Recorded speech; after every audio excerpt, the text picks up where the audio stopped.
Cette émission vous est offerte par l'École supérieure des affaires, ESA, le label des diplômes de qualité.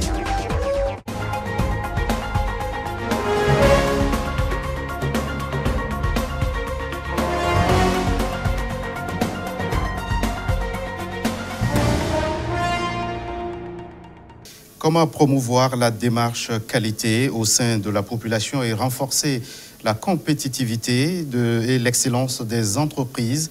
C'est une préoccupation de plus en plus grandissante dans chaque pays et dans l'espace communautaire UEMOA. Les exigences en matière de qualité des biens et services sont d'autant plus grandes que les entreprises se doivent de s'y conformer.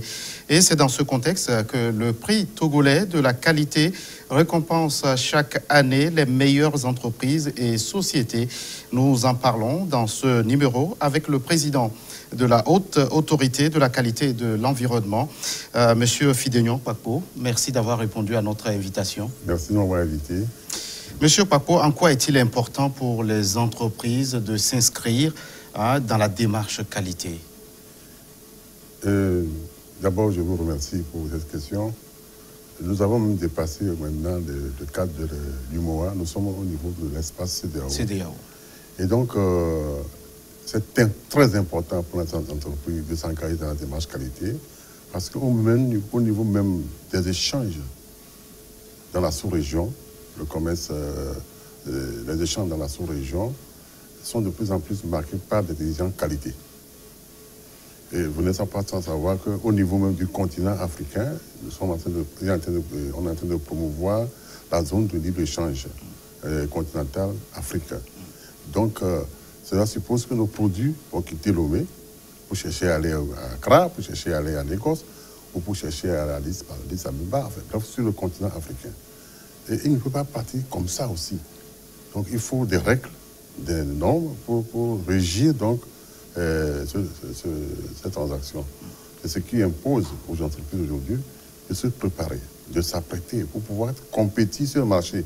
Parce que ce qu'une entreprise fait à Lomé, au Togo, ça peut être la même chose au niveau du Ghana, au niveau de, pourquoi pas, Brazzaville, au niveau de Lagos et autres.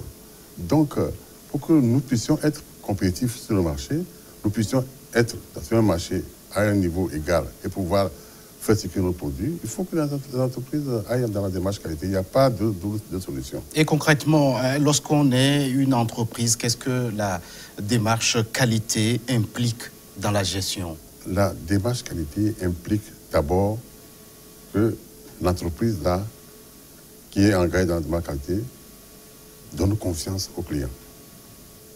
À ceux qui sont amenés, soit les acheteurs ou des fournisseurs, sont amenés donc à traiter avec cette entreprise, qu'ils soient certains que l'entreprise est dans la démarche qualité. Ça veut dire qu'il a une politique qualité, qu'il respecte les exigences et qu'il a des comportements qui sont internationaux. Ce n'est pas, je dirais, sectaire.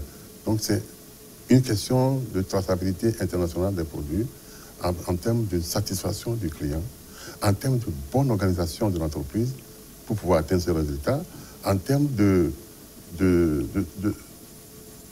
fonctionnement de l'entreprise. Parce que dans la démarche qualité, ce n'est pas seulement le DG de l'entreprise qui est important, c'est tout le monde, du gardien de la société jusqu'au DG. Ça veut dire qu'il y a un management particulier lorsqu'on s'inscrit en qualité. Dans la démarche qualité, et tout le monde est concerné par le bien-être de l'entreprise. Vous imaginez, ce n'est pas quelqu'un qui travaille. Les décisions ne sont pas des décisions unilatérales qui s'imposent à tout le monde, mais c'est des décisions collectives. C'est à partir de tout un ensemble de mécanismes que les décisions se prennent, en sorte que personne n'est mis à l'écart. Et tout le monde travaille pour la bonne marche d'entreprise. Ça, c'est des principes qui sont gérés par la norme ISO 9001, version 2015 actuellement. Et puis, dans les audits, parce que l'entreprise qui est dans la démarche qualité et qui participe, parce qu'on verra cette question après, au prix, ont droit à un audit gratuit. L'audit, ça coûte très cher. Donc, en participant au prix, on a cet audit-là qui est gratuit. Et l'audit révèle les forces et les faiblesses de l'entreprise. Alors, s'il y a un niveau où on doit parfaire les choses pour que l'entreprise fonctionne mieux, c'est l'ODIHR qui vous le dit. Alors, vous avez l'habitude de dire que la démarche qualité n'est pas une obligation exclusive des entreprises. Non. Cela doit être dans l'ADN de tout un chacun. Oui. Alors, la sécurité, la protection de la santé de la population et de l'environnement en dépendent? Totalement. Puisque le produit est destiné à un marché où il y a des consommateurs. Nous sommes tous des consommateurs. Lorsque vous prenez un produit, vous attendez de ce produit qui vous donne donc une sensation de bien-être, une satisfaction, en buvant par exemple de la bébé, une bière bébé, et bon, on doit être satisfait, on doit se dire que bon, ça c'est de la bonne bière par rapport à d'autres. Et la bonne bière suppose une production suivant certaines normes et suivant un climat de sécurité qui rassure le consommateur et qui en même temps, non seulement le rassure, mais qui lui évite certaines maladies. Donc, naturellement, dans la démarche qualité, l'entreprise est tout aussi concernée que les consommateurs. Et les consommateurs qui consomment ces produits se sentent à l'aise. Et l'environnement aussi est protégé parce que lors de la production, on prend soin de faire en sorte que l'environnement soit sain. Donc, tout le monde est concerné. Ce n'est pas l'affaire d'une personne ou bien d'une catégorie de personnes, c'est l'affaire de tout le monde. Tout consommateur est lié, est concerné par la démarche qualité, de la même façon que toute entreprise qui veut bien produire pour satisfaire donc l'exigence du client aussi est concernée. Alors, la démarche qualité est une dynamique impulsée dans la sous-région ouest africaine. Quelles sont les normes de qualité exigées au niveau des entreprises concrètement? Ça dépend. Ça dépend dans quel domaine on est. Les normes sont variées et concernent des domaines variés également. Quand on est un laboratoire, par exemple, et que on est appelé à un certain nombre d'essais, d'analyses pour tester un produit, il faut être accrédité. Et sur l'accréditation, il y a la norme accréditation. Et si on est une entreprise de service, il y a certaines normes qui sont liées au service et qui sont obligatoires pour pouvoir donc être supposées être qualifiées pour exercer ces trucs-là. Bon, donc, on ne peut pas dire que c'est une seule norme, c'est une panoplie de normes. Et ça dépend de quel secteur. L'eau, par exemple, quand on prend l'eau, l'entreprise qui veut produire de l'eau est obligée de rester un certain nombre d'exigences. Beaucoup d'exigences, et qui sont des normes particulières à l'eau. Alors, M. Papo, vous l'avez dit, nous avons dépassé aujourd'hui l'espace UEMOA pour aller vers la CEDEAO. Mais il faut quand même souligner que tout a commencé dans l'espace UEMOA. Le développement des structures et des programmes de promotion de qualité est l'un des 6 programmes de la politique industrielle commune, adopté par l'acte additionnel du 8 décembre 1999. Alors, quel regard vous portez sur le parcours de cette démarche? Ça fait quand même 20 ans aujourd'hui. 20 ans aujourd'hui, ça fait 20 ans. Et 20 ans, c'est passé comme un an derrière. Parce que c'est tout un programme qui est parti de rien.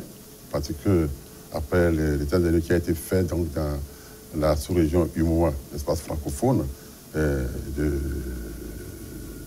qui est l'UEMOA, on a remarqué que vraiment la non-qualité domine sur l'ensemble des produits et que les exportations aussi sont beaucoup freinées, très freinées. Il n'y a pas possibilité d'aller au-delà de certains. Je peux vous donner un chiffre banal. On était pratiquement à moins de 2% d'exportation de nos produits sur les marchés internationaux. C'est grave. Et donc, c'est ce qui a amené les chefs d'État à se retrouver pour dire non, attends, un pays ou un espace ne se développe que par l'industrie. Et qui parle industrie, parle de qualité, exigence de production. Parce que les produits étant fabriqués de part et d'autre dans un marché international connu, si votre produit n'est pas d'un niveau de qualité, il ne s'arrête pas à vos frontières. Et cet état des choses a été donc remarqué au niveau de l'ensemble de l'espace UEMOA. Là où les gens se débrouillent un peu, c'est un niveau plus ou moins élevé, donc de la démarche qualité. Donc, pour implanter la politique industrielle dans l'espace, la première chose à faire, le premier obstacle à franchir, c'est la qualité. Et c'est ce qui a fait que les États, donc, les États ont décidé de lancer un programme qualité. Et c'est ce qui se fait aussi au Togo avec le prix togolais de la qualité qui vient de rendre son verdict. Oui. Alors, l'Agence nationale de l'aviation civile au Togo est lauréate du prix togolais de la qualité. Son directeur général nous dit ce que la démarche qualité implique dans sa structure. Nous allons le suivre. La qualité, c'est l'action de la réussite. Si vous n'avez pas la qualité, vous ne pouvez jamais prétendre à une sécurité et à une sûreté selon les exigences de l'OACI. Voyez-vous, après notre audit de 2007, qui avait placé l'ANAC première en Afrique de l'Ouest avec un taux de 65,97, parce que l'OACI a exigé 60%, je me suis dit, si je suis premier en Afrique de l'Ouest, je peux être premier en Afrique. Donc, quand vous décidez, c'est-à-dire qu'il faut avoir 3 piliers. La décision, comment j'atteins la décision que j'ai prise et comment je mesure les indicateurs. Premier en Afrique, ça veut dire que comment je vais y arriver, je fais un audit interne pour situer ma position par rapport à mon objectif. Et une fois que j'ai cet objectif, comment je l'atteins? Par un personnel qualifié, compétent, formé en nombre suffisant. Par une ligne budgétaire et par le matériel didactique le plus moderne. Mais comment je mesure les indicateurs pour être sûr que je suis en train d'aller vers l'atteinte de mes objectifs? Par des procédures bien élaborées, par des documents bien documentés, par une rigueur, par la formation, par le suivi. Donc la qualité, ça suppose le SMP, système de management de la qualité. Et ça suppose la formation. Ça suppose un suivi. Ça suppose le maintien de compétences. Et qui dit maintien de compétences, il faut répondre aux normes. Donc, il faut être rigoureux. Je dis rigoureux. Vous savez, quand un avion décolle d'un aéroport, vous avez déjà vu un parking en l'air? Non. Donc, il faut mettre toutes les chances de son côté. Aucun pays n'est à l'abri d'un accident, mais quand on met tout ça en avant, et surtout, on a un suivi, le continuous monitoring approche, qui fait qu'on a des vies programmées et une opinion. Vous êtes sûr de minimiser donc les risques. Notre rôle, c'est de faire de l'aéroport un pôle d'excellence avec des services de qualité. Ça suppose que vous devez avoir du personnel formé, atteindre le coût du client. Alors, Monsieur Papo, le prix togolais, la 5e édition du prix togolais de la qualité a rendu son verdict. Ouais. Alors, quel commentaire vous suscitent ces résultats? Vraiment, je profite de l'occasion pour renouveler mes félicitations à ANAC et à tous les lauréats, le port autonome de Lomé, et les arts, pour ne citer que cela en attendant. Vraiment, nous avons été émerveillés par ces résultats. Et le cru de la 5e édition est très parlant parce qu'on a eu affaire à des entreprises qui sont bien préparées et qui ont franchi beaucoup de niveaux d'obligations en termes normatifs. Donc, je ne peux que dire notre surprise en même temps que notre satisfaction de la qualité des prestations. L'audit est implacable et donc les résultats sont également implacables. Nous nous félicitons sur ces lauréats parce que vraiment ils ont fait du travail excellent. Dans quelle catégorie les prix ont-ils été décernés? Dans toutes les 3 catégories. Catégorie C, entreprise allant d'1 à 10 personnes, 10 personnes, oui. Catégorie B, de 11 donc à 100, et puis de catégorie A, de plus de 100 à l'infini. Donc, dans ces 3 catégories, ils ont compétit Et nous avons des excellents à toutes ces trois catégories-là. C'est fantastique. Donc, par exemple, si nous prenons le cas de la NAC, c'est la catégorie B. Il a été excellent. Ce n'est pas le nombre d'alignements au départ. Non, non. C'est des notes qui se donnent. L'audit décèle des points forts et les points forts et les points faibles de l'entreprise. Mais c'est par rapport aux normes, comme je viens de vous dire, aux exigences des critères de l'élection. Donc, si vous remplissez ces critères-là, vous êtes excellent.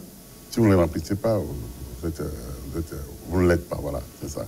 Et donc, toutes, aussi bien la NAC, aussi bien le port autonome de Lomé, aussi bien l'ESA et autres, pourquoi pas, ils ont compétit au prix excellence. Il est quand même intéressant de noter que le prix est ouvert à tout organisme public ou privé installé sur le territoire national. Voilà. Alors ça veut dire que tu sois du public ou du privé, la qualité s'exige à tous les niveaux. Même en tant que personne physique, la catégorie, enfin du moins, la démarche qualité s'impose à tout le monde, depuis notre maison jusque dans nos services et autres. Et donc ça concerne tout le monde. C'est un comportement. Hein, la qualité, c'est d'abord un comportement. C'est la réponse aux exigences de ce comportement et d'une qualité de vie qu'on veut mener. Vous voyez qu'aujourd'hui, le Togo s'est engagé dans le PND, qui est vraiment le point d'excellence dans lequel nous voulons arriver avec une stratégie bien claire. Alors, pour y parvenir, on doit s'inscrire dans la démarche qualité, obligatoirement. Et justement, le PND s'appuie sur le secteur privé. Ah oui. Dans quelle mesure cette démarche qualité au niveau des entreprises peut-elle contribuer à sa réalisation? À plusieurs niveaux. Depuis la production, depuis d'abord les hommes qui produisent, depuis la production, depuis les champs, on dirait, depuis la fourche jusqu'à la fourchette. Il y a des normes pour tout. Donc, systématiquement, ça implique que les entreprises qui doivent s'engager ou celles qui vont se préparer à s'engager, vont se créer avec le temps, doivent systématiquement se référer aux normes.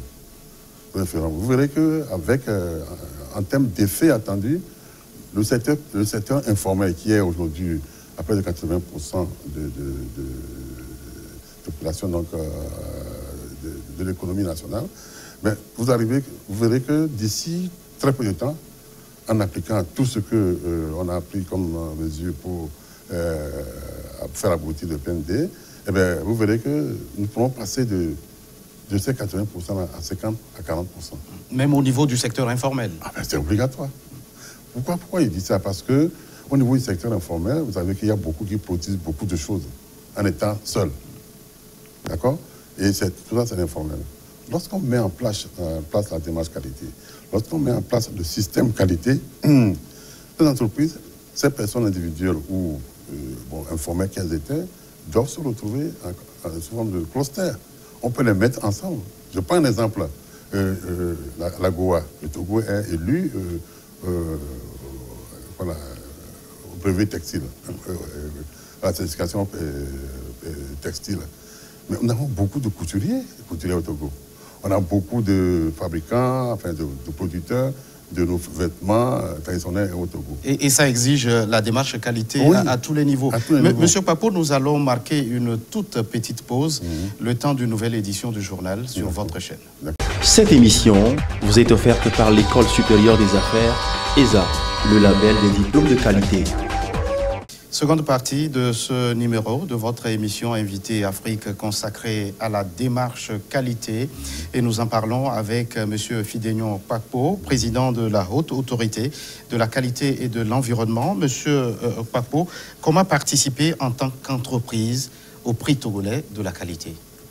Toute entreprise légalement constituée au Togo et régulièrement qui paie ses impôts notamment, et qui s'inscrit dans la démarche qualité est autorisé à participer au prix.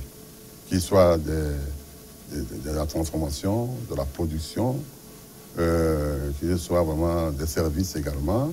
En tout cas, toute forme d'entreprise, dans tout secteur, est concerné par donc, le prix et peut y participer. Et donc, les entreprises aussi qui ne sont pas encore dans la démarche qualité et qui aspirent dans la qualité sont aussi concernées. Parce qu'avec le prix qualité, les entreprises là aussi qui participent au prix commencent à comprendre, on leur inculque la notion de démarche qualité et l'outil gratuit dont ils ont besoin pour pouvoir grandir, elles ont besoin pour pouvoir grandir, implacable, et leur dit les forces et faiblesses sur les points sur lesquels il faut agir pour aller vraiment dans la démarche qualité. Il y a des entreprises, grandes entreprises de la place qui l'ont fait et sont déjà aujourd'hui dans la démarche qualité. Je prends l'exemple de la CET. Elle a participé en n'étant pas nécessairement dans la démarche qualité, mais aujourd'hui, elle est dans la démarche qualité et ça avance très bien à ce niveau-là. Vous avez évoqué le cas du secteur informel qui constitue une part importante dans l'économie nationale. Comment on peut, comment on appelle, promouvoir la démarche qualité à ce niveau lorsqu'on n'a pas un véritable contrôle sur ce secteur? Voilà. Il y a des filières qui seront développées. Par exemple, je prends le cas de l'ananas, par exemple, ou bien le cas de l'anacade, ou de la karité. Enfin, du karité, comme tu le dis. Vous savez qu'il y a beaucoup de nos bonnes femmes qui travaillent sur le karité. Et donc, aujourd'hui, le karité est considéré comme un produit pilote, un produit porteur, qui peut s'exporter massivement. Il s'exporte d'ailleurs à l'international. Il s'exporte à l'international. Donc aujourd'hui, il est question d'organiser le secteur, la filière, pour que chacun tire son épingle du jeu. Donc au niveau du secteur informel, par exemple, ceux qui le font déjà sans être habitués aux bonnes pratiques de production pour tirer le maximum possible de fruits, de les organiser. C'est ce que nous appelons les organiser en cluster, par exemple.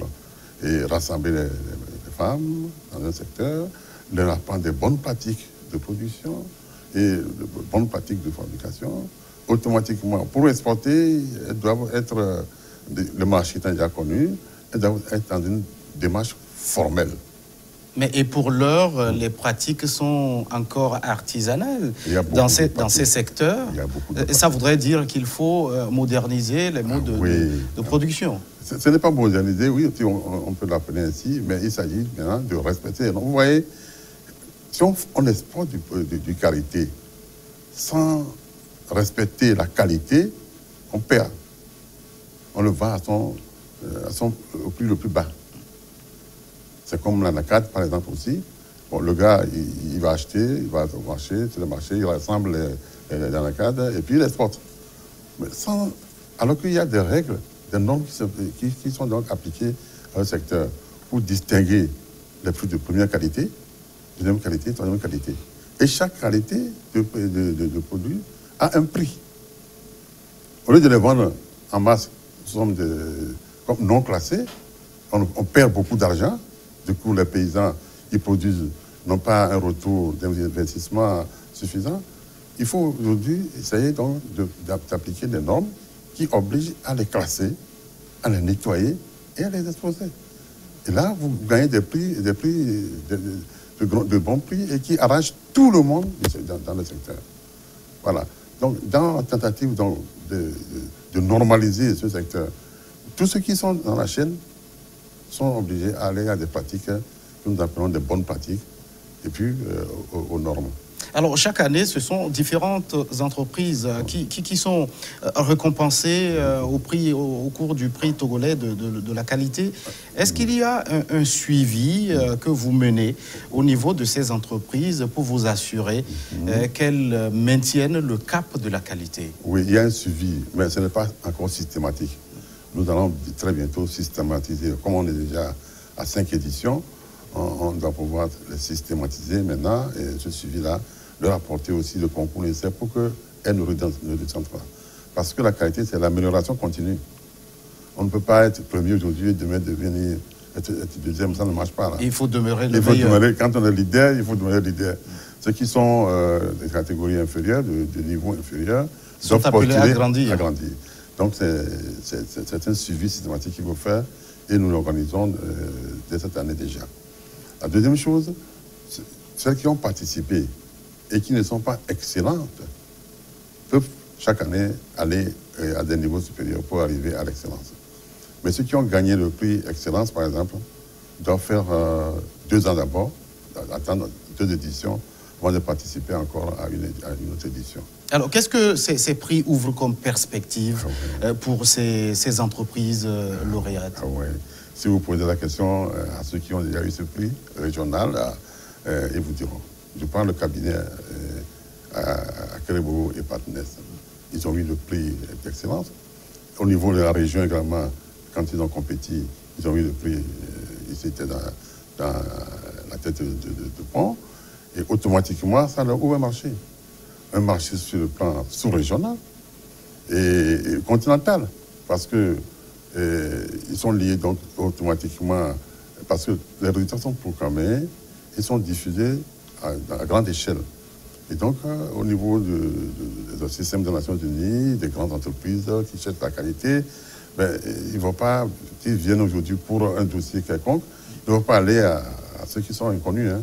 Ils vont à ceux qui sont connus et qui sont classés comme des meilleurs et qui sont dans la démarche qualité. Je prends le cabinet également, c'est-à-dire que notarial, c'est également, vous pouvez même... le cabinet d'expertise comptable AEC. Il vous dira ce qu'il gagne. En tout cas, vous gagnez en image de marque, vous y gagnez en marché hors du Togo, au Togo comme hors du Togo, vous y gagnez en termes de compétition, parce que si vous comparez, après, vous gagnez, AEC a gagné leadership donc, à la CEDEAO, mais il n'y a pas plusieurs hein, comme ça. Donc, automatiquement, les gens vont s'adresser à AEC et au moment de demander qu'ils puissent aller s'implanter sur le plan régional. Et il a déjà commencé. Moi, je l'ai rencontré à Dakar avec une équipe d'hommes d'affaires qui couraient à ses pieds. Donc, quand vous gagnez le prix, vous avez d'abord la confiance du client à l'extérieur et l'image de marque de l'entreprise se développe. Et votre compétitivité se renforce et vous êtes connu mondialement. Et donc, avec tout ce que ça comporte, tout ce que ça comporte comme lauréat qu'on est dans le domaine concerné. Alors, vous parlez du cabinet AEC dirigé par le docteur Charles Birega, qui est aussi fondateur et directeur général de l'École supérieure des affaires, qui a été lauréate cette année du prix togolais de la qualité. Nous lui avons tendu notre micro. Nous allons l'écouter.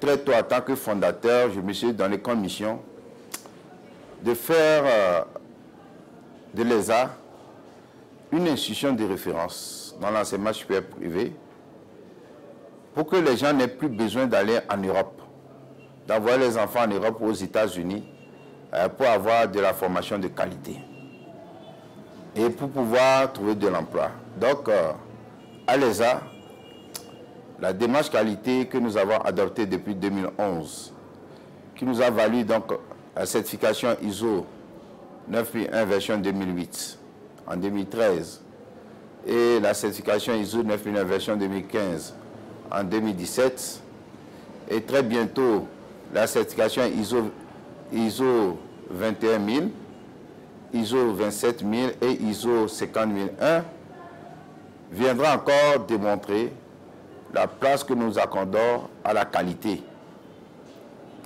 Mais la qualité n'est pas un vrai mot parce que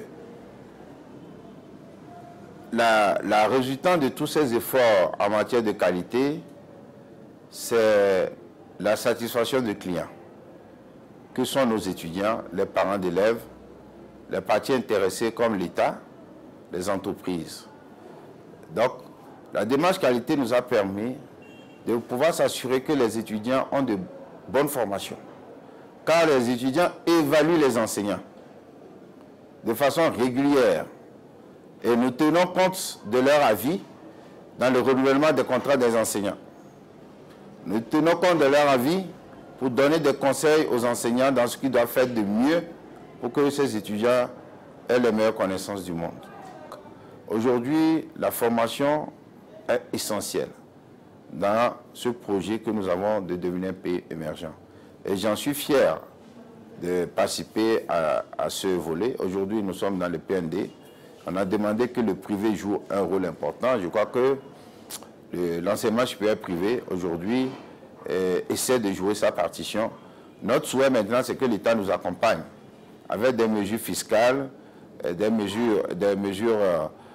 financements, des crédits, des lignes de crédit, car nous pouvons faire beaucoup de choses pour accompagner l'enseignement supérieur public, les universités, encadrer la jeunesse togolaise et pour les former au métier de demain, leur permettre une bonne insertion, une bonne formation académique en vue d'une bonne insertion professionnelle.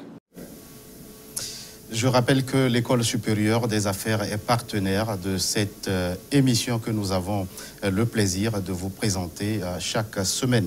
Alors, Monsieur Kpakpo, ça veut dire à chaque édition des entreprises qui sont primées, ça veut dire que leur compétitivité au niveau sous-régional est aujourd'hui avérée. C'est avéré. D'abord, je voudrais saisir l'occasion pour féliciter encore Dr Birega. Vous voyez, ça ne nous a pas étonné de voir que les arts deviennent aujourd'hui leaders, parce que, ayant été leader pour le cabinet AEC, leader non seulement national, mais parmi les leaders donc, de la sous-région, et avec qui nous voyons que le marché se développe, il est déjà dans la démarche qualité. Donc, pour passer à son école, l'école des affaires, ce n'est pas facile, mais c'est moins difficile que n'avoir jamais été dans la démarche qualité. Donc nous le félicitons et nous souhaitons bon courage et bonne réussite à cette école, parce que c'est l'université parmi lesquelles aujourd'hui privée, nationale, qui enseigne la qualité à son sein. C'est pas facile. Donc ça veut dire qu'il connaît les normes, et qui achète les normes et enseigne également aux étudiants ces normes-là. Ça veut dire quoi? Ça veut dire concrètement que l'étudiant formé sur cette base peut aller sur le marché et s'adapter très vite à toute situation et même plébiscité, je veux dire, à ce niveau-là, par les entreprises. Ça, alors, le secteur de l'enseignement supérieur est dominé aujourd'hui par le privé. Il y a plusieurs universités privées. Comment les amener toutes à entreprendre, à aller vers cette démarche qualité? C'est la sensibilisation. Et je crois que la dernière fois, c'était, comment on l'appelle, l'école, bon, ça va venir. Et aujourd'hui, c'est ESA. Et je crois que ça fait déjà 2. Et on attend que les autres viennent également. C'est obligatoire. Monsieur Kpakpo, aujourd'hui, on voit dans le secteur privé, l'enseignement supérieur est vraiment détenu par le privé. Comment faire en sorte que cette multitude d'universités privées puisse s'inscrire dans la démarche qualité? Je crois que c'est ce que nous avons déjà commencé. On a eu Formatec, qui était donc excellente dans l'édition passée. Et on a aujourd'hui ESA, qui est arrivé au summum, excellente aussi cette fois-ci. Et naturellement, va aller au prix régional de la CEDEAO. Donc, petit à petit, ça va venir même. Nous devons développer une stratégie particulière pour ce secteur, parce que le secteur privé n'a pas toujours la satisfaction de ceux qui sortent donc des centres de formation, des grandes écoles. Donc aujourd'hui, il est question d'allier la formation à la demande du secteur privé, du marché du travail. Parce que le tout n'est pas de former, le tout est de former pour exécuter, exercer plutôt un métier et l'exercer de façon excellente, en étant compétent. Donc aujourd'hui, l'accent est tourné sur ce point et nous allons donc systématiser nos efforts dans ce sens en les sensibilisant davantage. Et donc l'exemple est montré donc par ceux qui sont déjà passés, et actuellement à l'ESA, ce qui est encore particulier à l'ESA, c'est qu'eux-mêmes, ils enseignent la qualité. Ah oui, ça c'est très important. C'est un élément de plus. Et donc, encourager les gens à enseigner davantage la qualité dans l'enseignement. Donc, l'Université de Lomé déjà est dans l'assurance qualité. Nous disons qu'il faut faire encore davantage d'efforts pour aller au-delà de seulement l'assurance qualité, derrière la qualité, tout ça, c'est-à-dire que d'introduire la qualité dans les curricula et puis en même temps d'introduire la qualité dans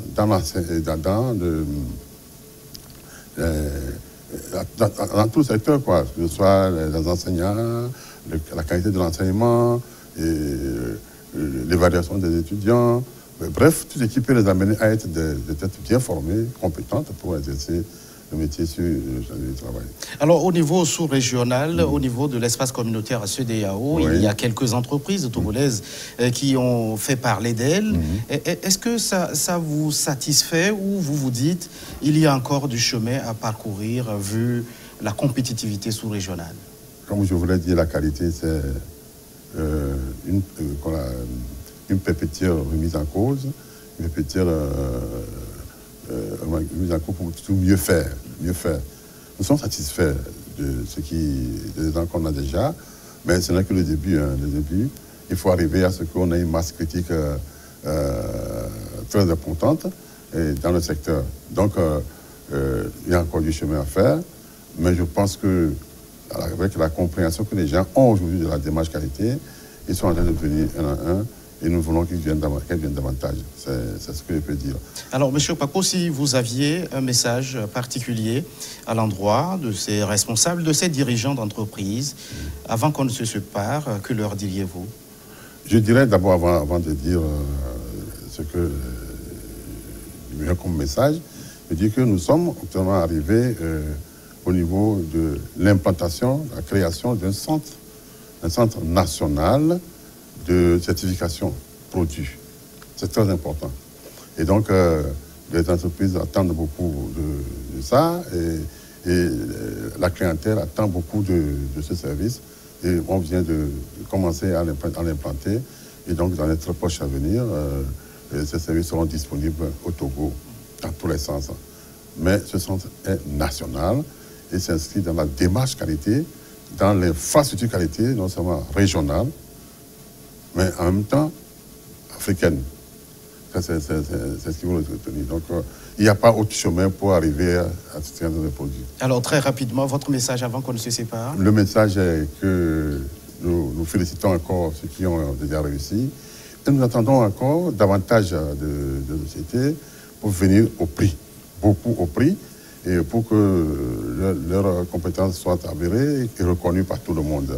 Ça va de l'intérêt, de la compétitivité, et ça va aussi au développement donc, du pays et qui s'est engagé désormais actuellement dans le PND, et tout le monde doit travailler à ce que ce programme réussisse. C'est l'appel de Fideño Okpako, le président de la haute autorité de la qualité et de l'environnement. Merci d'être passé sur ce plateau. Merci de m'avoir invité aussi. Merci à vous qui êtes restés en notre compagnie. À très vite pour un nouveau numéro de votre émission Invité Afrique.